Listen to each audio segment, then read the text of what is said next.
अक्सर ना रात के 2 बजे जब नींद नहीं आती तो इंसान बस छत को घूरता रहता है और दिमाग में ना बस एक ही कैसेट चल रही होती है पैसे की। अगले महीने की किश्तें, बैंक बैलेंस का वो नंबर जो बढ़ने की बजाय बस कम होता जा रहा है।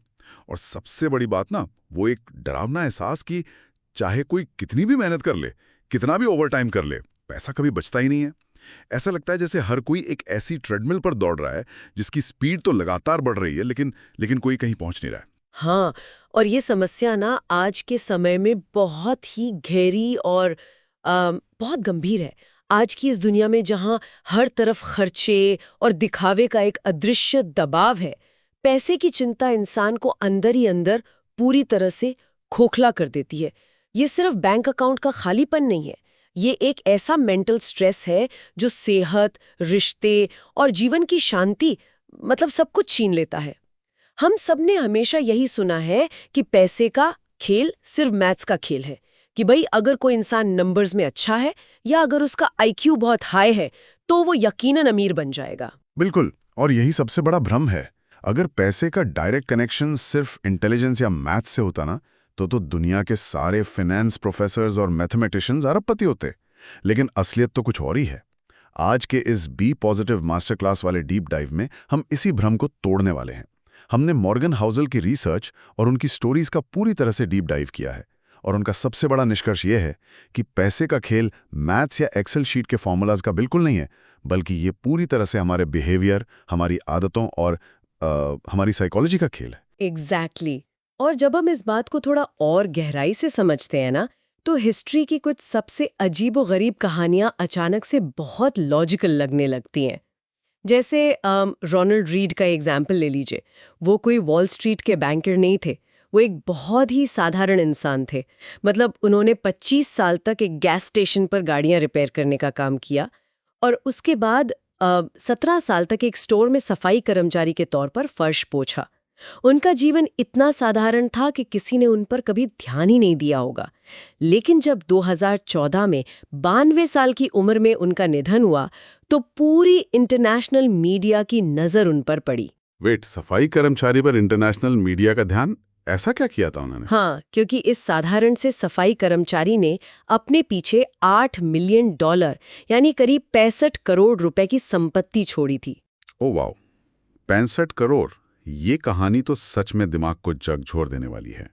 और सबसे बड़ी बात यह है कि रोनाल्ड रीड ने कोई लॉटरी वगैरह नहीं जीती थी। उन्हें कोई खानदानी दौलत भी नहीं मिली थी, है ना? बिल्कुल नहीं। उन्होंने बस एक बहुत ही सिंपल सा काम किया था। अपनी छोटी छोटी सेविंग्स को ब्लू चिप स्टॉक्स में इन्वेस्ट किया और दशकों तक बिना कोई छेड़छाड़ किए शांति से उन्हें ग्रो होने का इंतजार किया। अब वहीं अगर हम सिक्के के दूसरे पहलू को देखें तो हमारे सामने रिचर्ड फुस्कोने की कहानी आती है। वो हार्वर्ड यूनिवर्सिटी से ग्रेजुएट थे, उनके पास एमबीए की डिग्री थी और वो मेरिल लिंच जैसी दुनिया की टॉप फाइनेंस कंपनी में एक बेहद सक्सेसफुल एग्जीक्यूटिव थे। मतलब एजुकेशन और सक्सेस के मामले में बिल्कुल टॉप पर। हाँ, और उनकी सक्सेस का आलम ये था कि वो 40 की उम्र में ही रिटायर हो गए थे। उनके पास 18,000 स्क्वायर फीट का एक आलीशान घर था जिसमें 11 बाथरूम और 2 स्विमिंग पूल थे। लेकिन, और ये बड़ा लेकिन है, 2008 के फाइनेंशियल क्राइसिस में वो पूरी तरह से दिवालिया हो गए। उनका सब कुछ नीलाम हो गया। बाप रे! ये सुनकर ना एक सवाल आता है दिमाग में कि दुनिया का कौन सा ऐसा प्रोफेशन है जहां एक बिना किसी फॉर्मल एजुकेशन वाला सफाई कर्मचारी हार्वर्ड से पढ़े हुए टॉप एग्जीक्यूटिव को इतनी बुरी तरह हरा सकता है। मतलब अगर कोई रोनाल्ड रीड से हार्ट सर्जरी करने को कहे तो वो किसी सर्जन को नहीं हरा सकते, वो एक आर्किटेक्ट को बिल्डिंग डिजाइन करने में नहीं पछाड़ सकते। लेकिन इन्वेस्टिंग की इस दुनिया में उन्होंने एक टॉप फाइनेंस गुरु को मात दे दी। ऐसा क्यों? क्योंकि रिचर्ड फ्यूस्को ने अपने उस आलीशान घर का विस्तार करने के लिए बहुत ज्यादा लोन लिया हुआ था। उन्हें अपनी बुद्धि और फ्यूचर पर इतना ज्यादा घमंड था कि उन्होंने रिस्क को पूरी तरह इग्नोर कर दिया। जब 2008 का क्राइसिस आया तो वो सारा कर्ज उन्हें ले डूबा। दूसरी तरफ रोनाल्ड रीड के पास पेशेंस था।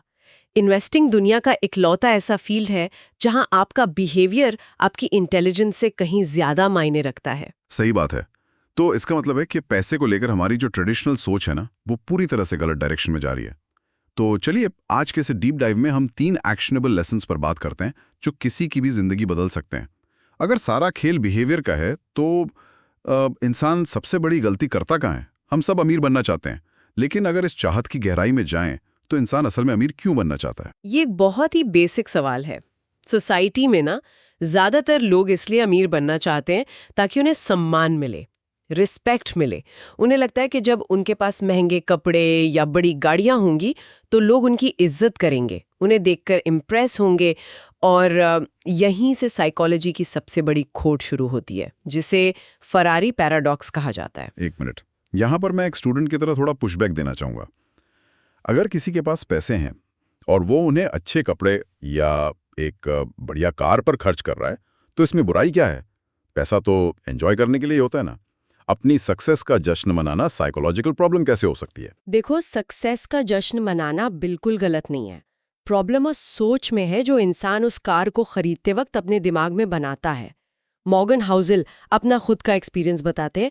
जब वो कॉलेज के दिनों में एक बहुत महंगे होटल में वैले का काम करते थे, यानी मेहमानों की गाड़ियां पार्क करते थे, तो वहां अक्सर फरारी और रोल्स रॉयस जैसी गाड़ियां आती थीं। अच्छा। हाउसेल कहते हैं कि जब भी कोई शानदार कार वहां रुकती थी, वो कभी भी उस गाड़ी को चलाने वाले इंसान की तरफ नहीं देखते थे। अच्छा। वो ड्राइवर को नहीं देखते थे, बिल्कुल नहीं। वो सिर्फ उस गाड़ी को निहारते थे और मनी मन सोचते थे कि अगर मैं इस गाड़ी में बैठा होता तो लोग मुझे देखकर कितने इम्प्रेस होते। ओह वाओ, ये तो ह्यूमन नेचर का बहुत ही गहरा सच है।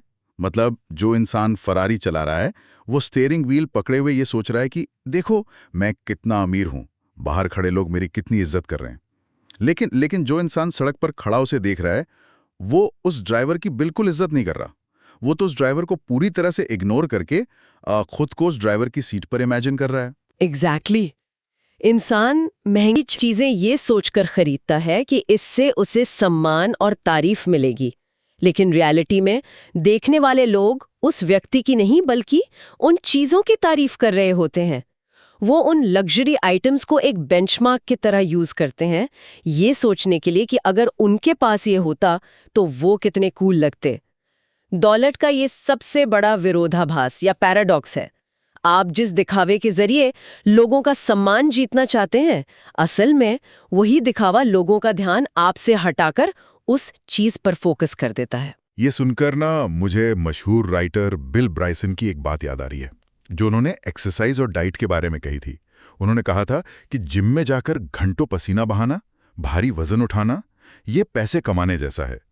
इसमें बहुत मेहनत लगती है, डिसिप्लिन लगता है, लेकिन जिम से बाहर आकर ये सोचना कि आज तो मैंने बहुत मेहनत की है, चलो एक बड़ा सा पिज्जा खा लेता हूँ, ये पैसे खर्च करने जैसा है। इंसान एक ही झटके में अपनी सारी मेहनत, अपनी सारी कमाई को बर्बाद कर देता है। हाँ, बिल्कुल सही एनालॉजी है ये। और इसी से हमारा पहला सबसे इम्पोर्टेंट लेसन निकल कर आता है। सोसाइटी में अमीर होने और दौलतमंद या वेल्दी होने के बीच के फर्क को अक्सर भुला दिया जाता है। अमीर होना आपकी करंट इनकम को दिखाता है। जब कोई व्यक्ति 1 करोड़ की कार चलाता है तो वो यकीनन अमीर है, क्योंकि उस कार की EMI भरने के लिए उसके पास हर महीने एक बड़ी रकम आनी चाहिए। अमीर होना सबको दिखाई देता है। लेकिन दौलत क्या है? दौलत वो पैसा है जिसे अभी तक खर्च नहीं किया गया है। दौलत वो इनविजिबल या अदृश्य चीज है। राइट। मतलब असली दौलत वो गैराज में खड़ी कार नहीं है, बल्कि वो कार ना खरीदकर जो पैसा सेव किया गया और इन्वेस्ट किया गया, वो दौलत है। लेकिन ये इतना मुश्किल क्यों है? अगर दौलत इनविजिबल है तो इंसान उसे बचाकर क्यों नहीं रख पाता? क्योंकि लोगों को ना दूसरों को ये साबित करने की बहुत जल्दी होती है कि वो सक्सेसफुल है, और क्योंकि दौलत इनविजिबल होती है, उसे साबित करना मुश्किल होता है। इसलिए लोग उस दौलत को खर्च करके ऐसी चीजें खरीदते हैं जो दिखाई दें, और इसी दिखावे की होड़ में हमारे अंदर एक ऐसी भूख पैदा हो जाती है जो कभी शांत नहीं होती। ये एक ऐसी रेस है जिसका कोई एंड ही नहीं है। और शायद यही वजह है कि दुनिया में पैसा कमाने से कहीं ज्यादा मुश्किल काम उस पैसे को बचाए रखना है। और इस दूसरे एक्शनेबल लेसन को समझने के लिए ना, रजत गुप्ता की कहानी बहुत ही डरावनी और एकदम सटीक है। रजत गुप्ता की शुरुआत बहुत ही स्ट्रगल भरी थी। वो एक अनाथ बच्चे थे जिन्होंने अपनी मेहनत, अपनी एजुकेशन और अपने टैलेंट के दम पर वो मुकाम हासिल किया जिसका लोग सिर्फ सपना देखते हैं। वो दुनिया की सबसे प्रेस्टिजियस कंसल्टिंग फर्म मैकेंजी के CEO बने। हाँ, और उनके पास $100 मिलियन यानी करीब 800 करोड़ रुपए की संपत्ति थी। जरा सोचिए, अगर वो इस पैसे पर सिर्फ 5% का बेसिक इंटरेस्ट भी कमाते तो भी वो बिना कुछ किए हर दिन लाखों रुपए कमा रहे होते। वो दुनिया में जो चाहे कर सकते थे। उनकी आने वाली पीढ़ियों के लिए वो पैसा बहुत काफी था, लेकिन फिर भी वो सैटिस्फाइड नहीं थे। और क्यों, इतना पैसा होने के बाद भी क्या कमी रह गई थी? क्योंकि जब इंसान सक्सेस के उस पीक पर पहुंचता है ना, तो उसका सर्कल बदल जाता है। रजत गुप्ता कॉर्पोरेट बोर्ड्स में बिलियनियर्स के साथ बैठते थे। उनके पास भले ही $100 मिलियन थे, लेकिन उनके बगल में बैठा व्यक्ति $1 बिलियन का मालिक था।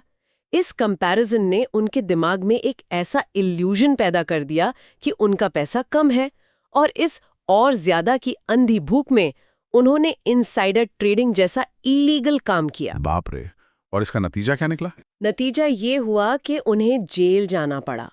उन्होंने अपना नाम, अपनी रेप्यूटेशन, अपना करियर और अपनी आज़ादी सब कुछ दांव पर लगा दिया और हार गए।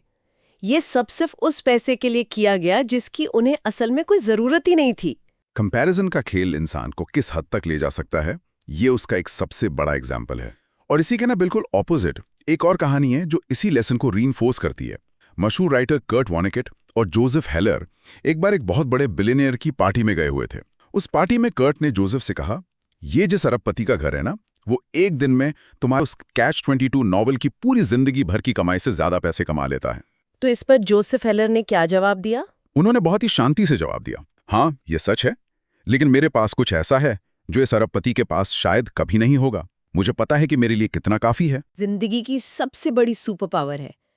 कंपैरिजन गेम एक ऐसी जंग है जिसे कोई नहीं जीत सकता, क्योंकि चाहे कोई कितना भी ऊपर पहुंच जाए, हमेशा कोई ना कोई ऐसा जरूर होगा जो उससे ज्यादा अमीर होगा, जिसका घर उससे बड़ा होगा।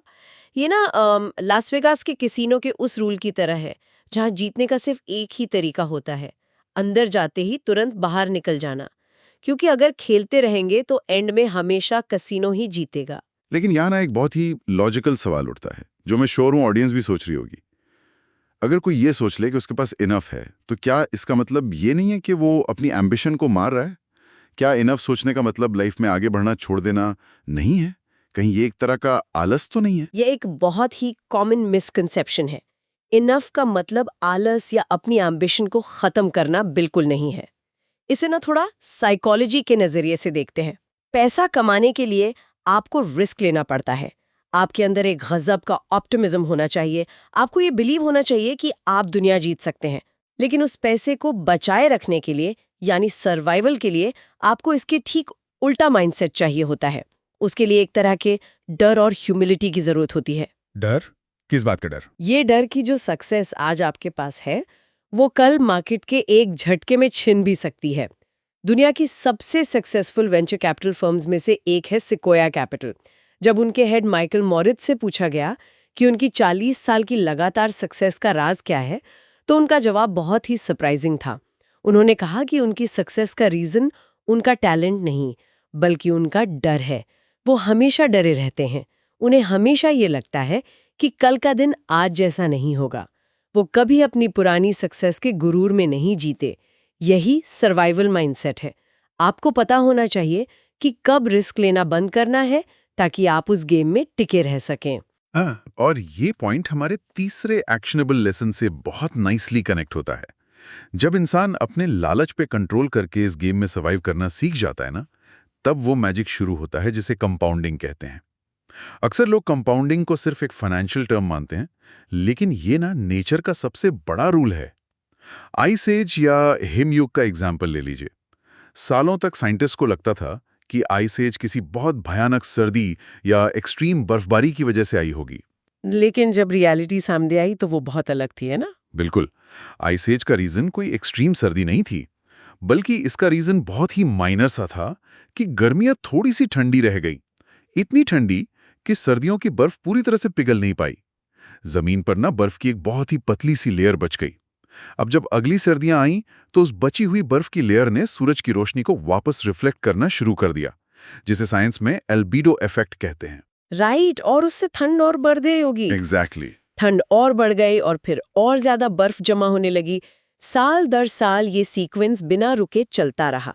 एक माइनर सी बर्फ की लेयर ने धीरे धीरे पूरी धरती को बर्फ के मैसिव ग्लेशियर से ढक दिया। यही है कंपाउंडिंग की असली पावर।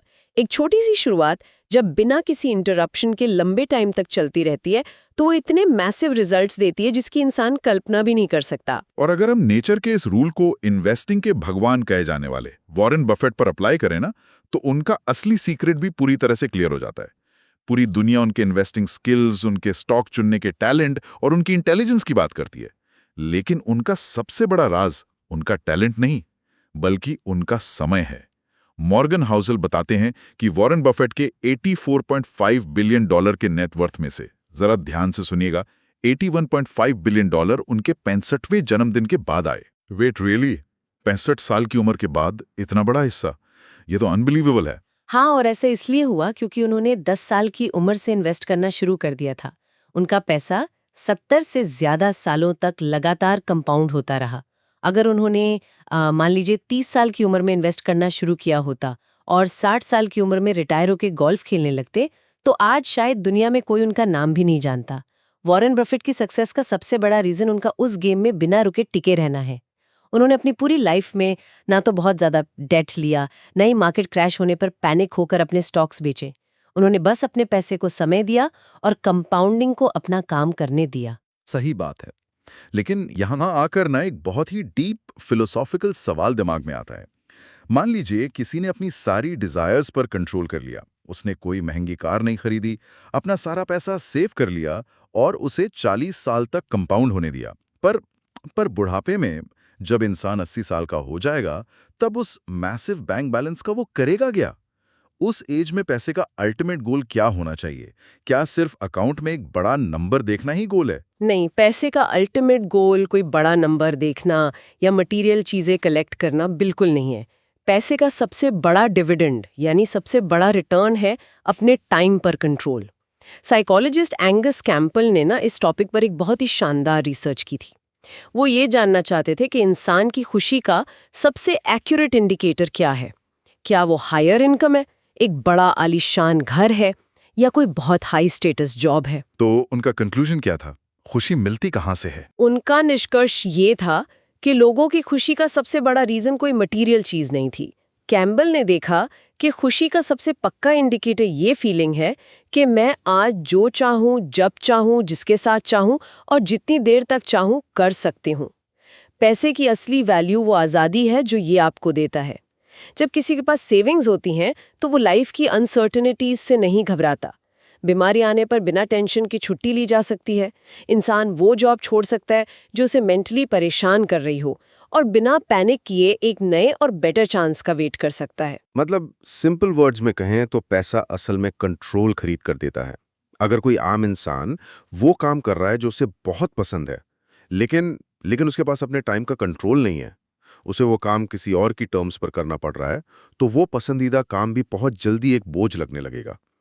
लेकिन अगर फाइनेंशियल फ्रीडम है तो इंसान अपनी टर्म्स पर अपनी लाइफ जी सकता है। बिल्कुल, और इसीलिए वेल्थ जमा करना इतना जरूरी है।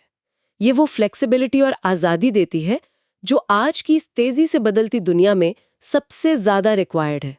जब आपके पास एक स्ट्रॉन्ग बैकअप होता है तो आप दुनिया के शोर, दिखावे और दूसरों की एक्सपेक्टेशंस के प्रेशर से पूरी तरह आजाद हो जाते हैं। तो हमने देखा कि अमीर और दौलतमंद में क्या फर्क है। हमने सर्वाइवल और इनफ की पावर को समझा और कंपाउंडिंग से मिलने वाली टाइम फ्रीडम को भी जाना। लेकिन अब इस डीप डाइव के एंड में आते आते एक और बहुत ही जरूरी साइकोलॉजिकल पॉइंट है जिस पर बात करनी बनती है, जिसे एंड ऑफ हिस्ट्री इल्यूजन कहा जाता है। ओह, ये साइकोलॉजी का एक बहुत ही इंटरेस्टिंग कॉन्सेप्ट है। इसका मतलब ये है कि इंसान ये तो बहुत आसानी से देख लेता है कि वो पिछले 10 सालों में कितना बदल गया है, लेकिन वो ये इमेजिन करने में फेल हो जाता है कि वो आने वाले 10 सालों में भी उतना ही बदल सकता है। हमें अक्सर लगता है कि आज हम जैसे हैं, जो हमारे थॉट्स हैं, जो हमारे गोल्स हैं, वो फ्यूचर में भी एग्जैक्टली ऐसे ही रहेंगे। हमें लगता है कि हमारी पर्सनल हिस्ट्री अब कंप्लीट हो चुकी है और हम अपने फाइनल वर्जन तक पहुंच चुके हैं। और यही थिंकिंग हमारी फाइनेंशियल प्लानिंग में सबसे बड़ी गलती का रीजन बनती है। सोचो, जो इंसान आज अपने 20s या 30s में बहुत ही ज्यादा कंजूसी से जी रहा है, हो सकता है कि 10 साल बाद जब उसकी प्रायोरिटीज बदलें तो उसे अपनी इस एक्सट्रीम फ्रूगैलिटी पर रिग्रेट हो कि यार मैंने तो अपनी जवानी एंजॉय नहीं की। या फिर जो आज बिना सोचे समझे खुलकर पैसे उड़ा रहा है, हो सकता है फ्यूचर में फैमिली बढ़ने पर उसे बड़ा अफसोस हो। इंसान टाइम के साथ बदलता है, उसकी नीड्स बदलती हैं। सही कहा। और इसीलिए अपनी किसी भी प्लान में हमेशा एक मार्जिन ऑफ सेफ्टी यानी गलती की गुंजाइश रखना सबसे मेन रूल है। कोई भी ऐसा एक्सट्रीम स्टेप नहीं उठाना चाहिए जो फ्यूचर में आपको फंसा दे। ना तो एक्सट्रीम कंजूसी सही है और ना ही एक्सट्रीम दिखावा। एक बैलेंस्ड अप्रोच रखनी चाहिए ताकि जब फ्यूचर में आपकी सोच और ज़रूरतें बदलें तो आपकी फाइनेंशियल प्लानिंग भी उसके साथ इजीली एडजस्ट हो सके। तो दोस्तों, इस powerful be positive deep dive को रैप अप करते हुए हम एक बहुत ही गहरा थॉट अपने साथ ले जा सकते हैं। अगली बार ना, जब भी आपका मन करे कि कोई बहुत महंगी चीज खरीदी जाए जिसका मेन पर्पस सिर्फ दूसरों को इंप्रेस करना हो, तो उस फरारी पैराडॉक्स को जरूर याद कीजिएगा। उस पैसे को बचाइए और उसे इन्वेस्ट कीजिए। अपनी मेहनत की कमाई से कोई ऐसी चीज मत खरीदिए जो आपको और ज्यादा ईएमआई में बांध दे, बल्कि उस पैसे से अपनी आजादी खरीदिए, अपने टाइम पर अपना कंट्रोल खरीदिए। बिल्कुल। जब कोई भी इंसान दिखावे की इस अंधेरे से बाहर निकल जाता है ना, तो जो मेंटल पीस मिलती है उसका कोई प्राइस टैग नहीं होता। असली सक्सेस इसमें नहीं है कि दुनिया आपको कितनी तालियां बजाकर सलाम कर रही है, बल्कि असली सक्सेस वो है जब आप रात को बिना किसी चिंता के एक गहरी और सुकून भरी नींद सो सकें। वही तो, ताकि जब रात को 2 बजे नींद खुले तो छत को घूरते हुए बैंक बैलेंस की चिंता न सताए। और आज बी पॉजिटिव चैनल की इस मास्टर क्लास के एंड में मैं सभी देखने और सुनने वालों को एक 30-डे चैलेंज देना चाहता हूं। अगले 30 दिनों तक कोई भी ऐसी चीज मत खरीदिए जिसका मकसद सिर्फ शो ऑफ करना हो। उन पैसों को अपनी फ्रीडम के लिए सेव कीजिए। हमेशा याद रखिए कि पैसे का खेल मैथ्स का नहीं, साइकोलॉजी का है। अपने माइंडसेट को सही डायरेक्शन दीजिए और वो रात की शांति ऑटोमेटिकली मिल जाएगी। और हाँ, अगर आपको अपनी सोच को इसी तरह पॉजिटिव और पावरफुल बनाना है तो अभी इस बी पॉजिटिव चैनल को सब्सक्राइब करें, ताकि ऐसी ही लाइफ चेंजिंग बुक समरीज और मास्टर क्लासेस आपको हमेशा मिलती रहें। हम मिलेंगे आपसे अगले डीप डाइव में एक ऐसे ही नए और शानदार टॉपिक के साथ।